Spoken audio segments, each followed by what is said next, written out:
An Abi Hurairah radhiyallahu anhu anna Rasulullah sallallahu alaihi wasallam qala atadruna mal muflis qalu al muflisu fina man la dirham lahu wala mata faqala innal muflisa min ummati ya'ti yaumal qiyamati bi sholatin wa siyamin wa zakatin wa ya'ti qad syatama hadza wa qazafa hadza wa akala mala hadza wa safaka dama hadza wa daraba hadza fayu'ta hadza min hasanatihi wa hadza min hasanatihi fa in faniyat hasanatuhu qabla an yuqdha ma alaihi ukhiza min khotoyahum faturihat alaihi summa turiha finnar. Rawahu Muslim.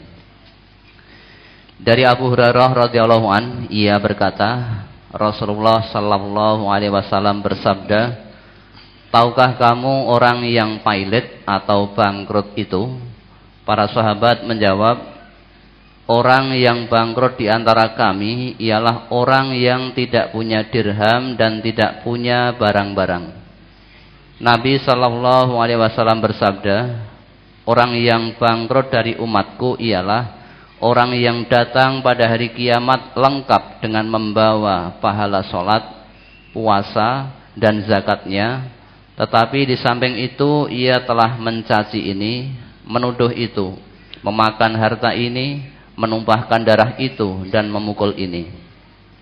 Lalu diberikanlah kepada si ini dari pahala kebaikan amalnya, dan diberikan kepada si itu dari pahala kebaikan amalnya. Dan apabila telah habis pahala kebaikannya, padahal belum terbayar semua tuntutan orang lain kepadanya, maka diambillah dari dosa-dosanya orang yang pernah dianiaya itu, lalu ditanggungkan kepadanya, kemudian ia dilemparkan ke neraka. Hadis riwayat Muslim. Pertanyaan, pada brosur ini diceritakan tentang keadaan orang-orang yang sia-sia semua amal ibadahnya, tetapi dosa orang lain kok bisa dipikulkan kepadanya.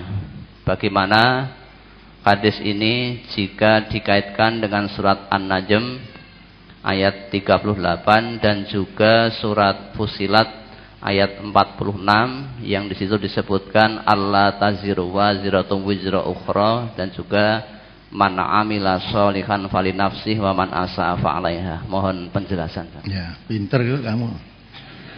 Setelah ngaji pinter. Wah, ini ada hadis ini bertentangan dengan ayat ini itu kan. Ayat itu kan menerangkan itu. Nah, man amila sholihan falinafsih, menerangkan bahwa laisa lil insan illa ma sa'a. Ada lagi ayat menerangkan wala taziru waziratun wizra ukhra. Lah, tapi hadis ini kok bisa memikul dosa. Nah, jadi hadis ini Rasulullah mendidik umatnya. Tanya pada sahabat, kamu tahu enggak orang yang pailit itu siapa? Orang yang bangkrut, muflis. Lah, umumnya orang ya hitungannya dunia. Orang yang bangkrut itu orang yang enggak punya apa-apa, enggak punya dirham, enggak punya kesenangan-kesenangan yang lain, hartanya habis lah. Hartanya habis, itu orang bangkrut. Dagangnya rugi sehingga tidak punya apa-apa lah, singkatnya gitu. Dan Nabi mengatakan kalau orang muflis yang sebenarnya bukan itu, tapi orang muflis yang sebenarnya yaitu orang yang datang pada kiamat tadi membawa pahala sholat, membawa pahala puasa, membawa pahala zakat, ya. Tetapi di samping dia mendapat pahala puasa, pahala zakat, puasa, sholat, dia menyakiti orang. Yang memukul ini, memfitnah itu, ya, mencaci maki ini, jadi menyebarkan aibnya ini, dan pokoknya dia berbuat sesuatu kejelekan pada orang lain. Nah, ketika mati belum terlunaskan, ibaratnya hutang belum terbayar, maka nanti di hadapan Allah, ya, menghadap hakim yang maha adil yaitu Allah Subhanahu wa taala, akan diadili orang ini. Ya, orang yang dianiaya, didolimi ketika di dunia mengadu pada Allah, ya Allah, orang itu punya utang dengan saya tapi belum dibayar, gitu kan? Nah, itu membayar. Nah, di sana bayarnya dengan apa? Ya, Karena di sana sudah tidak ada syariat. Nah, apalagi kalau utang duit bayar sana sudah tidak bawa uang semua kan. Maka dibayar dengan kebaikannya, digambarkan kebaikannya. Nah, itu kan kebaikannya dibayarkan. Begitu dibayar kebaikannya tadi ada orang datang lagi masih nagih lagi. Ya Allah, ini ketika di dunia suka menyebar fitnah. Ya, berita bohong menyebar fitnah ini. Nah, akhirnya potong lagi kebaikannya tadi. Ya, untuk membayar hutang kepada orang lain tadi.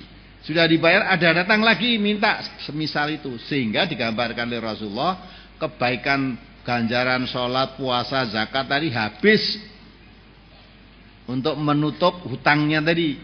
Itu pun belum lunas. Ya, artinya apa? Kebaikan yang diperbuat dengan dosa yang diperbuat itu sudah imbang pun masih banyak orang yang datang untuk menagih lagi. Padahal Rasulullah menggambarkan orang ini ditagih lagi dan tidak punya alat untuk membayar. Apa lagi yang untuk membayar?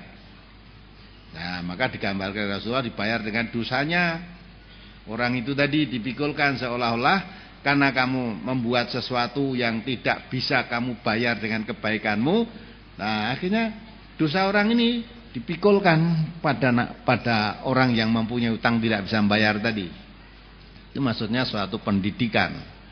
Ya, ketika manusia hidup di dunia ini sebelum mati, ya, jangan kebaikan itu termasuk yang merusak amal tadi. Amal-amal kebaikanmu tadi rusak karena kamu berbuat sesuatu, membuat sakit orang lain, menganiaya orang lain, mendolimi orang lain, hutang pada orang lain, belum kamu bayar, belum kamu selesaikan ketika hidup di dunia ini. Nah, sehingga karena belum diselesaikan hidup di dunia, nanti menghadap hakim yang maha adil, tidak ada yang dizolimi. Innallaha la yadzlimu misqala dzarrah. Maka akan diadili. Walaupun mungkin kamu ketika di dunia diadili sebetulnya kamu salah, tapi kamu bisa menang nanti di hadapan Allah. Ada hakim yang maha adil. Kamu salah tetap salah. Nah, di situ. Maka akhirnya orang yang datang mestinya tinggal membawa pahala yang besar tadi, tinggal menikmati hasilnya, tapi gugur pahalanya tadi karena dia banyak berbuat dolim kepada orang lain tadi. Itu maksudnya begitu. Jadi ganjaran yang sekian banyak tadi mana? Hapus. Maka itu dia kan membatalkan amal. Dia batal amalnya. Karena di samping dia berbuat kebaikan, banyak berbuat kejahatan atau dosa kepada orang lain yang belum diselesaikan ketika hidup di dunia. Maka kalau hutang itu segera dibayar. Sampai Nabi mengatakan matlul ghani dzulmun. Orang yang kaya menunda pembayaran hutang itu dolim. Sampai Nabi ketika masih hidup ada sahabat meninggal dunia belum lunas hutangnya, Nabi tidak mau nyolatkan.